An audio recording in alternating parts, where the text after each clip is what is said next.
Resurrection అంటే తిరిగి లేచుట. యేసు ప్రభులు వారు తిరిగి లేచాడు. ఆయనే గనక లేకపోతే క్రైస్తవుల యొక్క గమ్యము అర్థము లేదు. ఆయన తిరిగి లేచాడు. మన ముందే తిరిగి లేచి ఆయన చూపించి మనలందరికీ కూడా అద్భుతమైన నిరీక్షణ ఇచ్చాడు. అదేమనగా మరలా మనం మరణించిన తర్వాత తిరిగి లేస్తాం. అయితే తిరిగి లేచిన తర్వాత జరిగినటువంటి సంఘటనను మీ ముందు ఉంచాలని ఆశపడుతున్నాను. యోహాను సువార్త 20వ అధ్యాయం 1 నుంచి చదువుకుందాం. ఆదివారమున ఇంకనూ చీకటిగా ఉన్నప్పుడు మగ్దలేని మరియ పెందలకడ సమాధి యొద్దకు వచ్చి సమాధి మీద ఉండిన రాయి తీయబడి ఉండుట చూచెను. గనుక ఆమె పరిగెత్తుకొని సీమోను పేతురు వద్దకు, యేసు ప్రేమించిన ఆ మరియొక శిష్యుని యొద్దకును వచ్చి ప్రభువును సమాధిలో నుండి ఎత్తుకొని పోయిరి, ఆయన ఎక్కడ ఉంచిరో ఎరుగుమని చెప్పెను.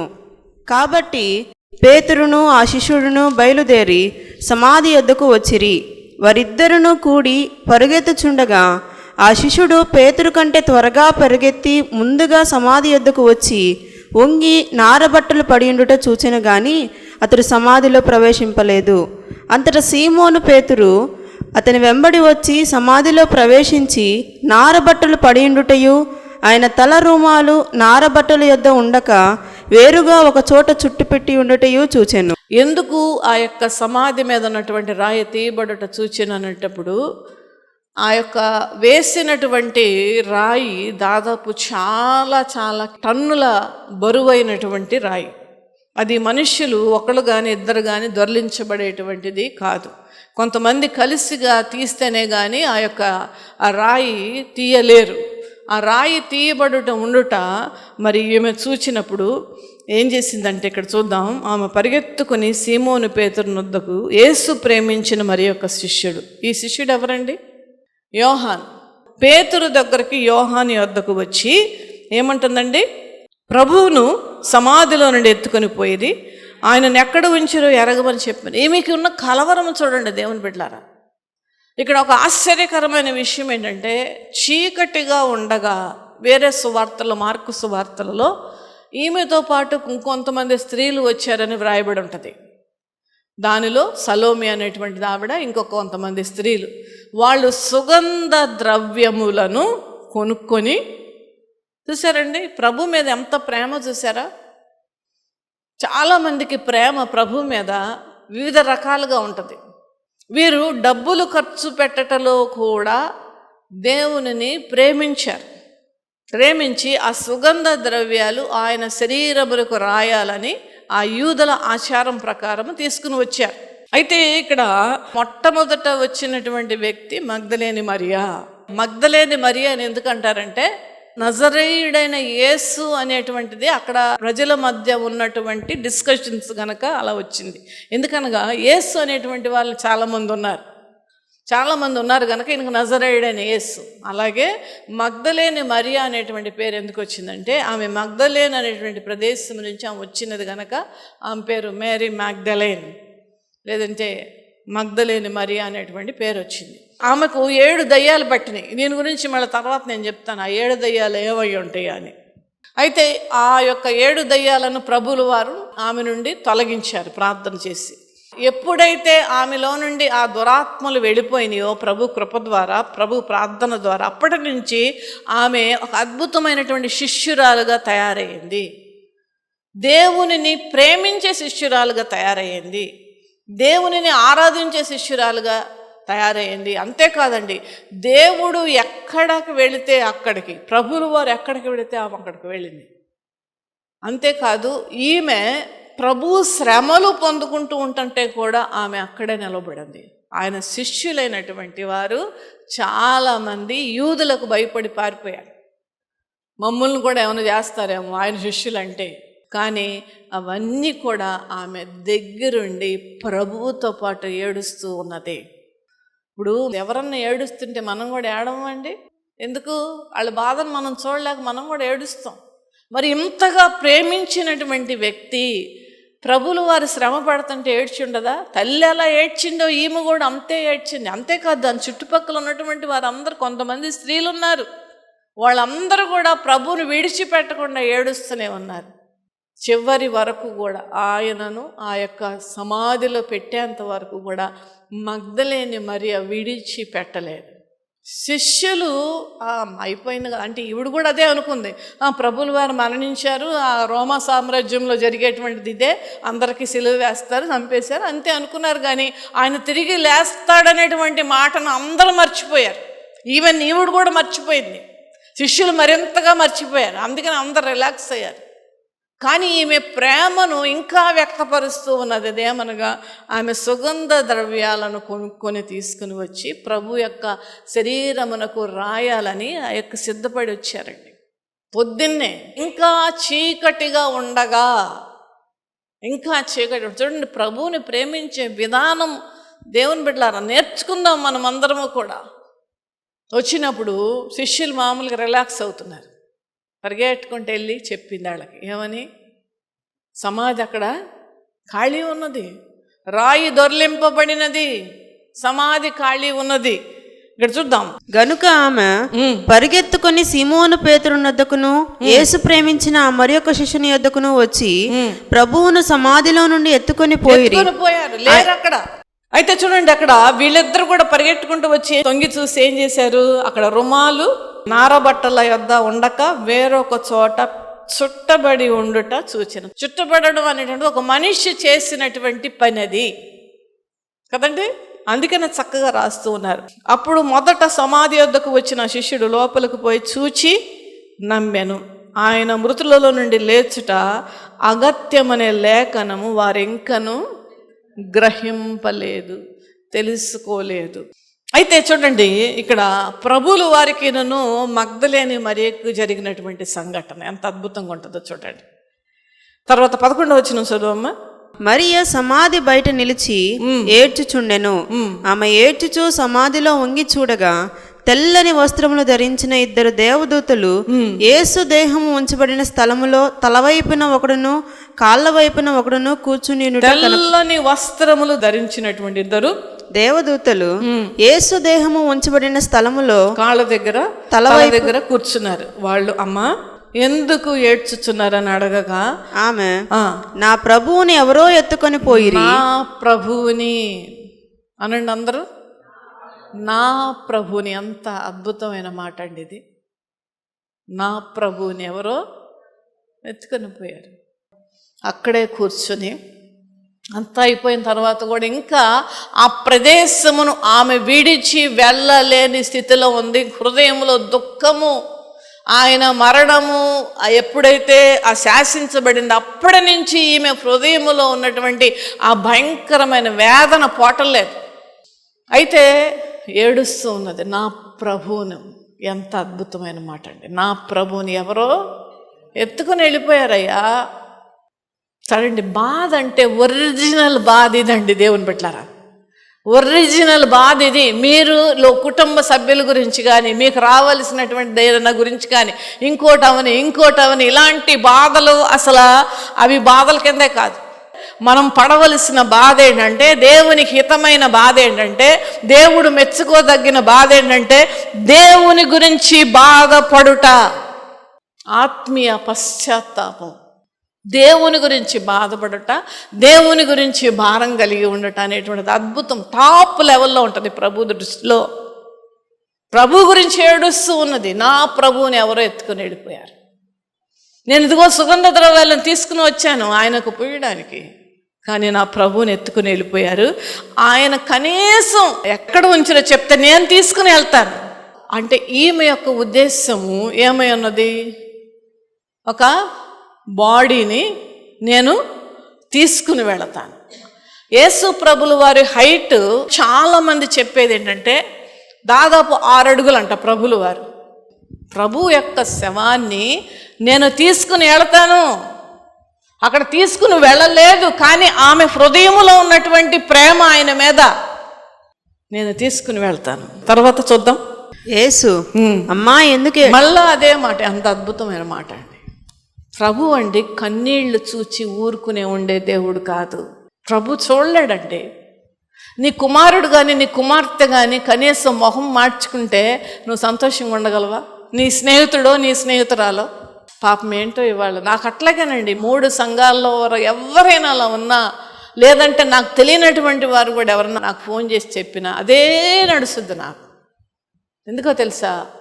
క్రీస్తు ప్రేమ నాలో ఉన్నది కనుక అదే నడుస్తుంది. పాపం వాళ్ళు ఎలా ఉన్నారు, పాపం వీళ్ళు ఎలా ఉన్నారు. అందుకనే మేము పెళ్ళిళ్ళకి మానేస్తాం, కానీ మరణించినటువంటి వాళ్ళ దగ్గర మేము ఖచ్చితంగా వెళ్తాం, ఎంత కష్టపడైనప్పటికీ కూడా. ఎందుకంటే ఏడ్చే వాళ్ళతో మీరు ఏడవండి అన్నాడు దేవుడు. దానిలో రిస్ట్రిక్షన్స్ పెట్టలా. కడుపుతో ఉన్న వాళ్ళు వెళ్ళబాకండి, చిన్నపిల్లల్ని తీసుకుని చచ్చిపోయిన వాళ్ళ దగ్గరికి వెళ్ళబాకండి, ఇలాంటి లిస్టులు ఏం పెట్టలా దేవుడు. పెట్టిన లిస్టులు చేయాలి, పెట్టని లిస్టులు తెగ తీసేస్తున్నారు ఈ మధ్య. మనుషులుగా ఉందాం, మనుషులుగా ప్రభు యొక్క బిడ్డలను మనం ప్రేమిద్దాం, ఇతరులను కూడా ప్రేమిద్దాం, వాళ్ళు కూడా రక్షణ పొందాలి అనే గురి భారమైన ప్రార్థన చేద్దాం. అయితే చూడండి దేవుని బిడ్డలారా, ప్రభు యొక్క బాడీని నేను తీసుకుని వెళతాను అనేటువంటి ఒక అద్భుతమైనటువంటి ప్రేమను అక్కడ కనపరుస్తూ ఉన్నది. అయితే ఇక్కడ ప్రభువుల వారు కన్నీటిని చూచి ఆయన ఊరుకునే ఉండలేరు. తన బిడ్డలైనటువంటి వారు బాధపడితే ఆయన చూస్తూ ఊరుకోలేరు. అందుకే అమ్మ నువ్వు ఎందుకు ఏడుస్తున్నావు? ఎంత అద్భుతమైన ప్రశ్న. అమ్మ నువ్వెందుకు ఏడుస్తున్నావు తర్వాత అని ఆమెను అడుగుగా ఆమె ఆయన తోటమాలి ఏడుస్తున్నావు, ఎవరిని వెతుకుచున్నావు? ఎవరిని నువ్వు వెతుకుచున్నావు? ఎందుకంటే ఈమె ఏడుస్తూ ఏం చేస్తుంది? వెతుకుతున్నది, ఏడుస్తూ వెతుకుతుంది. ఇక్కడ పెట్టారా, ఒకవేళ అక్కడ పెట్టారా, ఈ చెట్టు చాటుని పెట్టారా, ఈ గట్టు మీద పెట్టారా అని ఏడుస్తుంది, ఒక పక్కన ఎదుగుతుంది. ఎంత ప్రేమ అండి. హల్లెలూయా. తర్వాత ఆమె ఆయన తోటమాలి అనుకొని అయ్యా నీవు ఆయనను మోసుకొని పోయిన అయ్యా ఒకవేళ నువ్వు మోసుకుని వెళ్తే, ఎందుకంటే నేను అనుకోవడం ఇట్లా కూర్చునుంది. ఫర్ ఎగ్జాంపుల్ ఇక్కడ మరియ కూర్చునుంది, ప్రభులు వారు వెనక నుండి ఇట్లా వచ్చి ఉంటారు. ఆమె ఈ మాట చెప్పి వెనక తట్టు తిరిగి వెరీ గుడ్. ఇప్పుడు అర్థమైందండి. ఇక్కడ మాట్లాడుతున్నారు ఆవిడతో, ఆమె ఫేసు అట్టు తిరిగి ఉన్నది. అడిగినప్పుడు సమాధానం ఇచ్చినప్పుడు వెనకకు తిరిగి చదవమ్మ. యేసు నిలిచిండట చూచెను గాని, యేసు నిలిచిండట చూచెను గాని ఆయన యేసు అని గుర్తుపట్టలేదు. ఆయన యేసు అని గుర్తుపట్టలేదు. అసలు ఈమెడ కూడా ఏంటంటే ప్రభువుల వారు లేస్తారనేటువంటి విషయం కంప్లీట్గా మర్చిపోయింది. శిష్యులు లాగానే ఎక్కడ ఉంచావో చెప్పయ్యా, నువ్వైనా చెప్పు. వాళ్ళని అడిగాను, వాళ్ళు ఏం చెప్పలా. నువ్వన్నా చెప్పయ్యా ఎక్కడ ఉంచా, నేను ఎత్తుకొని తీసుకుని వెళ్తాను. ఎంత అద్భుతమైన మాట అండి. అక్కడ నేను ఒక్కదాన్నే నేను ఎలా మోయగలను? నేను స్త్రీని, నేను బలహీనురాలని శారీరకముగా. చచ్చిపోయినటువంటి వాళ్ళు వెయిట్ కూడా ఎక్కువ ఉంటారు, అందుకే చాలామంది మోస్తారు. కానీ అవన్నీ ఆమె చూసుకోవట్లా. నా ప్రభు నేను తీసుకెళ్ళిపోతాను అంతే, అదొక్కటే ఆమెకు. నేను తీసుకుని వెళ్తాను నా ప్రభువుని. ఎంత ప్రేమను కనపరుస్తుంది దేవుని బిడ్డలారా. చూడండి, దేవుడి ఎడల మనం చూపించేటువంటి ప్రేమకు ఖచ్చితంగా మనం ప్రతిఫలం పొందుకుంటాం. ప్రభు నామన మహిమ కలుగును గాక. హల్లెలూయా. ఖచ్చితంగా పొందుకుంటాం. అందుకనే ప్రభువుల వారు మగ్దలేని మరియకు ఆయన మహిమ శరీరముగా కనపరుచుకున్నారు. హల్లెలూయా, హల్లెలూయా. మగ్దలేని మరియ యొక్క ప్రేమను ఒక్కసారి మనం గమనిద్దాం. ఎత్తుకుని పోయారని అన్నప్పుడు ఏ ఆమెను చూచి మరియా అని పిలిచాను. ఆమె ఆయన వైపు తిరిగి ఆయనను హెబ్రీ భాషలో రబ్బూని అని పిలిచాను. రబ్బూని. మరియా, ఎంత అద్భుతమైన సంభాషణ అండి వాళ్ళిద్దరికీ. మరియా ఆమె పేరు ఎప్పుడైతే ప్రభుల వారి నోటి నుండి వచ్చినదో వెంటనే ఆమె గుర్తుపట్టింది. వెంటనే ఆయన పాదాల మీద పడిపోయింది. ఎందుకంటే వేరే చోట్ల కూడా మనం చూస్తే ఈమె ఆయన పాదాలను ప్రేమించింది. హల్లెలూయా, హల్లెలూయా.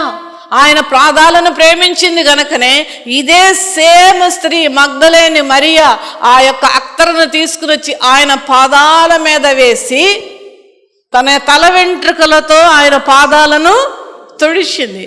ప్రభు యొక్క పాదాలను ప్రేమించుట మీకు చాలా చాలా అలవాటైన విషయం. కనుక అదే విధంగా పాదాల మీద పడిపోతే అప్పుడు ప్రభు ఏమంటున్నారంటే నన్ను ముట్టుకోవద్దన్నారు. ఎందుకంటే ఆయన మహిమ శరీరముతో ఆయన ఉన్నారు కనుకనే నన్ను ముట్టుకోవద్దన్నారు. నేను నా తండ్రి దగ్గరికి వెళ్ళలేదు. ఇంకా నేను ఇప్పుడు చూడండి, రిజరెక్ట్ అయిపోయిన తర్వాత తండ్రి దగ్గరికి వెళ్ళవలసినటువంటి ఇంపార్టెంట్ది దేవుడు అక్కడ నెరవేర్తిస్తూ ఉన్నారు. అయినప్పటికీ తాను బహుగా ప్రేమించినటువంటి తనను, అంటే యేసు ప్రభులు వారిని బహుగా ప్రేమించినటువంటి ఆ మగ్దలేని మరియకు కనపరుచుకొని ఆమెతో సంభాషణ చేసిన తర్వాతనే ప్రభులు వారు ఆ యొక్క తండ్రి వద్దకు వెళ్ళారు. 17వ వచనం. యేసు ఆమెతో, నేను ఇంకనూ తండ్రి యొద్దకు ఎక్కిపోలేదు గనుక నన్ను ముట్టుకొనవద్దు. అయితే నా సహోదరుల యొద్దకు వెళ్ళి నా తండ్రియు మీ తండ్రియు, నా దేవుడును మీ దేవుడునైనా వాని యొద్దకు ఎక్కిపోవచ్చున్నానని వారితో చెప్పుమనెను. చూసారండి, వేరే సువార్తలలో ఆయన తిరిగి లేచి ఉన్నాడు అనేటువంటి మాటను శిష్యులకు చెప్పమన్నారు. ఎవరికి చెప్పారు అది? ఇంతకంటే greatest and powerful news and సువార్త మరొకటి ఉన్నదా? లేదు. ఎందుకనగా క్రైస్తవత్వము దేని మీద బేస్ అయి ఉన్నది? పునరుద్ధాన స్థితిలో బేస్ అయి ఉన్నది. అది లేకపోతే మన నిరీక్షణ వేస్ట్, మనం దేవుణ్ణి ప్రేమించటం వేస్ట్, దేవుణ్ణి ఆరాధించటం వేస్ట్, దేవునిని కొనియాడుట ఇవన్నీ కూడా వేస్ట్. ఎందుకంటే అవన్నీ కూడా దేనికి సంబంధించినవి అవుతాయి? ఈ లోక సంబంధానికి మాత్రమే అవుతాయి. అసలైనటువంటి తండ్రి యొక్క గురేంటి? పరలోకం. తండ్రి యొక్క ఇష్టమేంటి? మనం అందరం కూడా ఆయనతో ఉండాలని.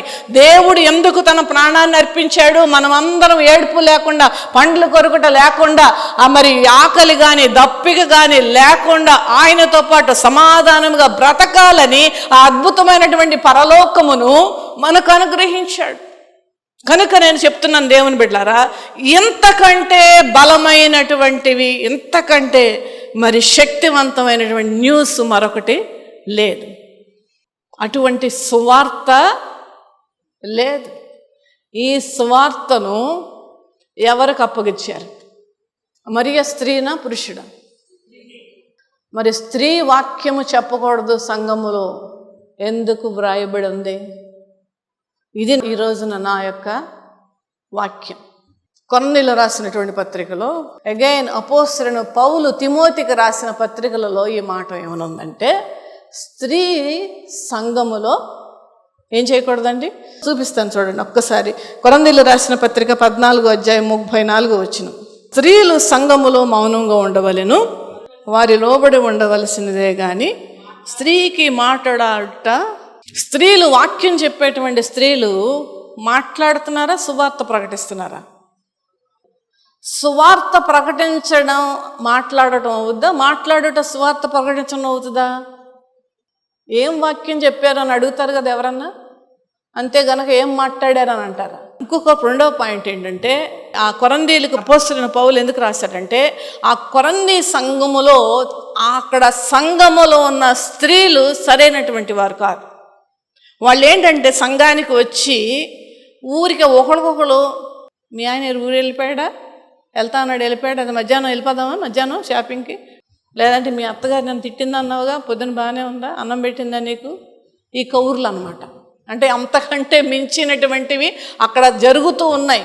అక్కడికి వచ్చి సంఘమును ఏ విధముగా మరి ఉపయోగిస్తున్నారని అంటే, ఒకరికొకరు మాట్లాడుకోవడం, లేదంటే ఒకరికొకరిని మరి ఏదో పలకరించుకోవడం. నేను అందుకనే డిసిప్లిన్ మెయింటైన్ చేయాలని నేను ఎప్పుడు చెప్తాను మీకు. దేవుని మందిరం అని అంటే ఏంటంటే పరిశుద్ధాత్మ యొక్క సంచారం ఇక్కడ ఉన్నది. మనము చాలా మర్యాదగా ఉండాలి.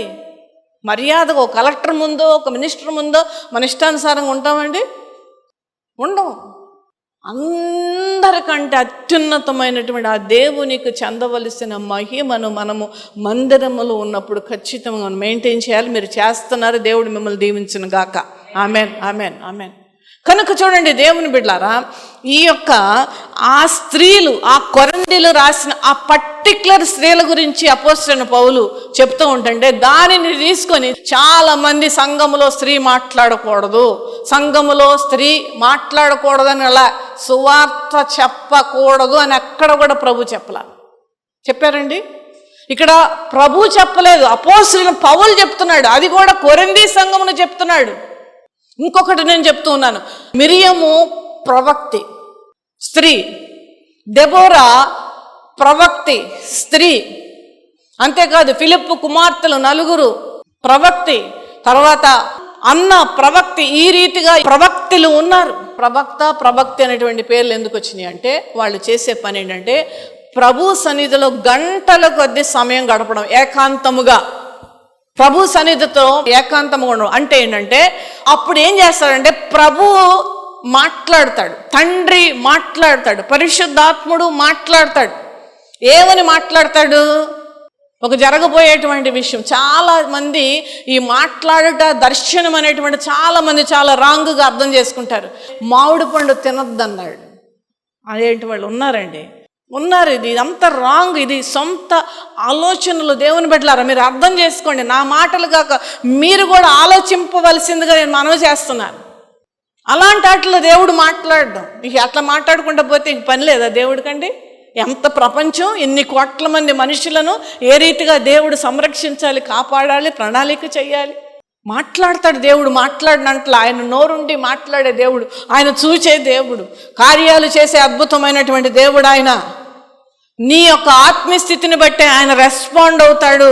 నువ్వు దేవునిలో మిళితమైపోయి ఆయన హృదయం నీ హృదయంలో కలిసిపోతే నీ ముందు ప్రక్షిప్తమవుతాడు ఆయన.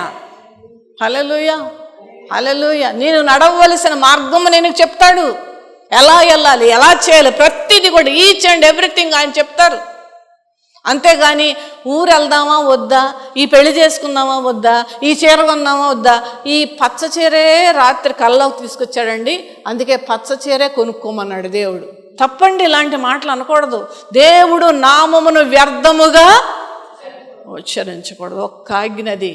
ఆజ్ఞలో దర్శనాలు, చాలామంది దర్శనం చూపించాడండి అంటారు. నిజంగా దర్శనం చూపిస్తే చాలా మంచిది, కానీ అన్నీ కూడా దర్శనాలు కావండి. ప్రవక్త ప్రవక్తి దగ్గరికి వచ్చేటప్పటికల్లా ప్రవక్తి అని ఎందుకు పిలువబడతారంటే, కొన్ని గంటల సమయం ప్రభు యొక్క సన్నిధిలో గడిపి ఇంకా వేరేది ఏది కూడా కాదు. ఫోన్ వస్తే మధ్యలో ఎత్తడం, బిల్లు కూడా తలుపు తిప్పితే ఎవరో ఎత్తడం, ఇట్లా కాదండి.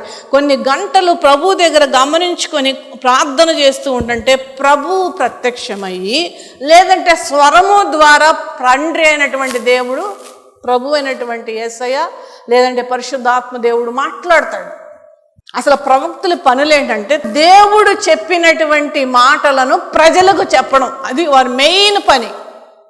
తర్వాత ఇంకొక పని ఏంటంటే ప్రజల గురించి ప్రభువుకు మొరపెట్టడం. వీళ్లను ప్రవక్తులు, ప్రవక్తినీలు అంటారు. సువార్త చెప్పకూడదు, వాక్యం చెప్పకూడదని ప్రభు చిత్తమైతే మరి మిరియాన్ని ఎందుకు దేవుడు ప్రవక్తిగా పిలుచుకున్నాడు? వాక్యంలో I'm asking the question. Deborah 40 సంవత్సరాలు ఆమె న్యాయకర్తగా ఉన్నది. 1 కాదు, 2 కాదు, 3 కాదు, నేను చూసుకోండి కావాలంటే. అజ్ఞానముతో మాట్లాడే వాళ్ళు ఎక్కువైపోయారు. స్త్రీ మాట్లాడకూడదు, సంఘములో మౌనంగా ఉండాలి. అక్కడ కొరింథీయులు రాసినటువంటి సంఘము గురించి అపోస్తలుడైన పౌలు రాస్తే దాన్ని తీసుకుని అందరు స్త్రీలకు అంటగట్టేశారు. అంతేగాని ప్రభు ఏం చెప్తున్నాడు, వాక్యం ఏం చెప్తున్నది అనేటువంటిది లేదు. ఫిలిప్పు కుమార్తెలను ప్రవక్తలుగా దేవుడు చేసుకున్నాడు. అంతేకాదండి, మగ్దలేని మరియకు అద్భుతమైనటువంటి, నేను చెప్పాను కదా, ఇంతకంటే గొప్ప శక్తివంతమైన సువార్త మరొకటి లేదు. క్రైస్తవ లోకమంతయు కూడా ఈ మగ్దలేని మరియ చెప్పేటువంటి సువార్త మీద బేస్ అయి ఉన్నది. వెళ్ళి శిష్యులకు చెప్పమన్నాడు. ఏమని? ప్రభు తిరిగి లేచాడని చెప్పమన్నారు. హల్లెలూయా, హల్లెలూయా. యేసు ప్రభుల వారి శిష్యులను అపోస్తులుగా పిలువబడతారు. అపోస్తులు అంటే ఏంటి? మళ్ళీ అగైన్ పంపబడిన వారు. తర్వాత శిష్యులందరినీ కూడా అపోస్తులుగా పిలువబడ్డారు. వాళ్ళందరూ కూడా పంపబడిన వారు. ఎవరి చేత పంపబడిన వారు? ప్రభు చేత పంపబడిన వారు. వారిని అపోస్తులుగా పిలువబడ్డారు. ఆ అపోస్తులకే ఈమె అపోస్తులురాలైంది. హల్లెలూయా. చప్పట్లు కొట్టి దేవుని నామమును మహిమపరచాలి. అపోస్తులకు ఈమె అపోస్తులుగా తయారై, నేను వెళ్ళి చెప్పింది ప్రభు లేచాడు, నాతో మాట్లాడాడు ఆయన. అదిగో ఆయన తండ్రి వద్దకు వెళ్ళారట, మళ్ళా వస్తారు ఆయన, తిరిగి లేచారు. 1 కొరింథీ 14:28 అర్థము చెప్పువాడు లేని ఎడల అతడు సంఘములో మౌనముగా ఉండవాలి. అతడు ఎవరు? మగోడా ఆడదండి. ఇక్కడ కూడా మౌనంగా ఉండాలన్నారుగా, అన్నారా లేదా? దేవుడికి ఒకవేళ పక్షపాతి అయి ఉంటే ఆయన దేవుడు అవుతాడా? స్త్రీలకు ఒక రకంగా, పురుషుడికి ఒక రకంగా. మీకు ఒకటి తెలుసు కదా, ఆయన మీరు జ్ఞాపకం చేస్తున్నాను, ఆయన స్త్రీ సంతానముగా ఈ లోకానికి వచ్చాడు. హల్లెలూయా, హల్లెలూయా. స్త్రీలకు ఈ రకమైనటువంటి భేదం పెట్టుంటే ఆయన స్త్రీ సంతానముగా ఎందుకు వస్తాడు ఈ లోకానికి? స్త్రీని గర్భములో నుంచి ఆయన ఎందుకు తీసుకుంటాడు? మామూలుగా ఆయన మహిమ గల దేవుడు కదా, సర్వశక్తిమంతుడు కదా, ఆయన డైరెక్ట్గా దిగు రావచ్చు కదా. భేదాలే ప్రభువుకు ఉంటే ఆయన దేవుడు ఎట్లా అవుతాడు? వాక్యం ఏం చెప్తుంది? గలతీయులు రాసినటువంటి పత్రిక 3వ అధ్యాయం 28వ వచనానికి వెళ్దాం ఒక్కసారి. ఇందులో యూదుడని గ్రీసు దేశస్థుడని ఇందులో యూదుడని గ్రీసు దేశస్థుడని లేదు, దాసుడని స్వతంత్రుడని లేదు, పురుషుడని స్త్రీ అని లేదు, యేసుక్రీస్తునందు మీరందరూ ఏకముగా ఉన్నారు. యేసుక్రీస్తునందు మీరందరూ కూడా ఏకముగా ఉన్నారు. అన్ని విషయాలలో ఏకముగా ఉన్నారు. భేదము లేదు తండ్రికి. అయితే ఆయన మాటను ప్రేమిస్తారో, ఎవరు ఆయన అడుగుజాడలో నడుస్తారో, ఎవరు ఎక్కువగా విస్తారముగా ప్రేమిస్తారో వారి ఎడల ఆయన కృప ఒక సపరేట్గా ఉంటుంది. కనుకనే మగ్దలేని మరియా విపరీతముగా యేసు ప్రభుల వారిని ప్రేమించింది గనుక ఆయన మహిమ శరీరముగా కనపరుచుకోవడమే కాదు, ఆయన మాట్లాడి ఆమెతో సంభాషణ చేసి అపోస్తులుగా పిలువబడుతున్నటువంటి అపోస్తులకే వెళ్ళి ఒక అపోస్తులురాలుగా ఆమెను ప్రభు పంపించారు వాళ్ళ దగ్గరికి. హల్లెలూయా, హల్లెలూయా. పోనీ అనుకుందామండి, నిజముగా ప్రభు ఆమె చెప్పాలని ఆయన ఉద్దేశమైనది, లేదంటే పేతురు దగ్గరికి వెళ్ళి ఆయన ప్రత్యక్షం అవ్వలేరా? యేసు ప్రేమించిన శిష్యుడు చాలా చోట్ల రాయబడింది. ఆ ప్రేమించిన శిష్యుడి దగ్గరికి ఆయన ప్రత్యక్షం అవ్వచ్చుగా, స్త్రీ చెప్పకూడదని అనుకుంటే. అవునా కాదండి? మగ్దలేని మరియా విపరీతముగా ప్రభువుని ప్రేమించింది. మొదటి పాయింట్. రెండవది, క్రీస్తు మరణించేంత వరకు కూడా ఆయనను విడిచిపెట్టలా. అక్కడ ఆ శిష్యులైనటువంటి వారు చాలా మంది పారిపోయారు.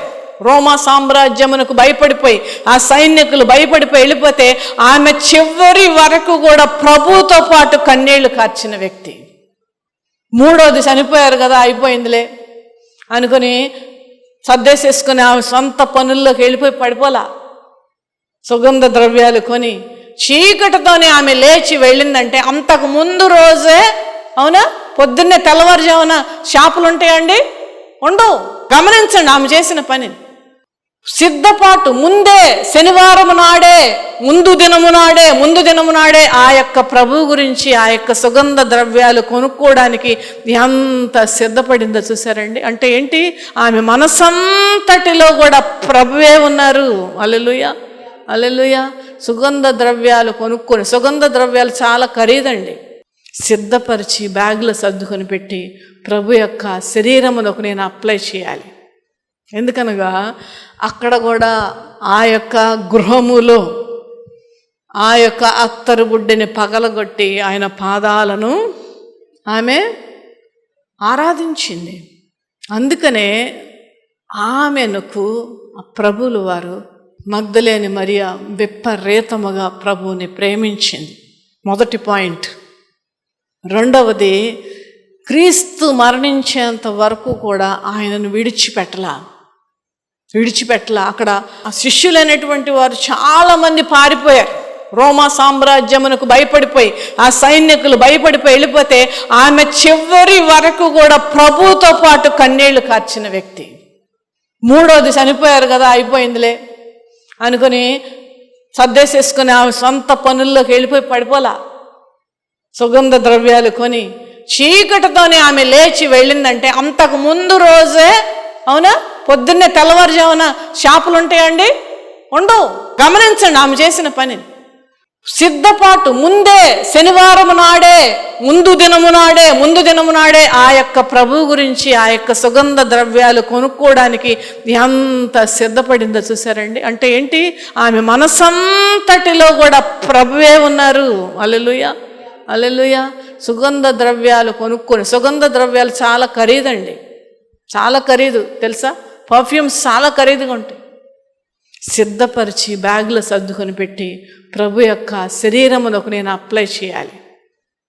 ఎందుకనగా అక్కడ కూడా ఆ యొక్క గృహములో ఆ యొక్క అత్తరు బుడ్డిని పగలగొట్టి ఆయన పాదాలను ఆమె ఆరాధించింది. అందుకనే ఆమెనుకు ప్రభువులు వారు కనపరుచుకున్నారు. కనుక వాక్యాన్ని సరిగ్గా అర్థం చేసుకుందాం. ప్రభువుకి భేదం లేదండి, ప్రభువుకి భేదం లేదు. ఆ సువార్త మరి ఎంతగా వ్యాపించిందంటే దాదాపు ఈ సంఘటన జరిగి దాదాపు 2000 సంవత్సరాల పైన అయిపోయింది. ఇప్పటికీ కూడా ఆమె ప్రచురించిన సువార్త నడుస్తూనే ఉంది. ఇప్పటికే కాదండి, ఈ భూప్రపంచము నిలిచినంత కాలము ప్రభు ఆమెకు చెప్పినటువంటి మాట నడుస్తూనే ఉంటుంది. హల్లెలూయా, హల్లెలూయా. కనుక మనం గమనించవలసింది ఈ రోజున ఏంటంటే స్త్రీ పురుష భేదము ప్రభువుకు లేదు. కనుక వాక్యాన్ని అర్థం చేసుకోండి. ప్రభువుని ఎంత అద్భుతంగా ప్రేమించింది. ఈ రోజు నుంచి కూడా మనము తండ్రి అయినటువంటి దేవుడును, కుమారుడైనటువంటి యేసయ్యను, పరిశుద్ధాత్మ త్రియేక దేవుడు ముగ్గురు అయినప్పటికీ కూడా ఏకముగా ఉన్నటువంటి ఆ యొక్క త్రియేక దేవుడిని మనం ప్రేమించుట, మనస్ఫూర్తిగా ప్రేమించుట ప్రారంభిద్దాం. ఏ విధముగా మగ్దలేని మరియ ప్రభువును ప్రేమించిందో అదే విధముగా అంత ఇదిలోనికి మనం ప్రేమించే విధానంలో మన జీవితం ఉండాలనేటువంటి ఒక ఆశను మనం కలిగి ఉన్నాం. ఆ రకంగా ప్రేమించేద్దాం. ప్రేమిస్తే ప్రభు ఖచ్చితముగా మనకు ఆయన యొక్క ప్రయారిటీలో మన యొక్క జీవితాలు మొదటి స్థానంలో ఉంచుకుంటారు. హల్లెలూయా. మరి అటువంటి కృప దేవుడు మనందరికీ అనుగ్రహించును గాక.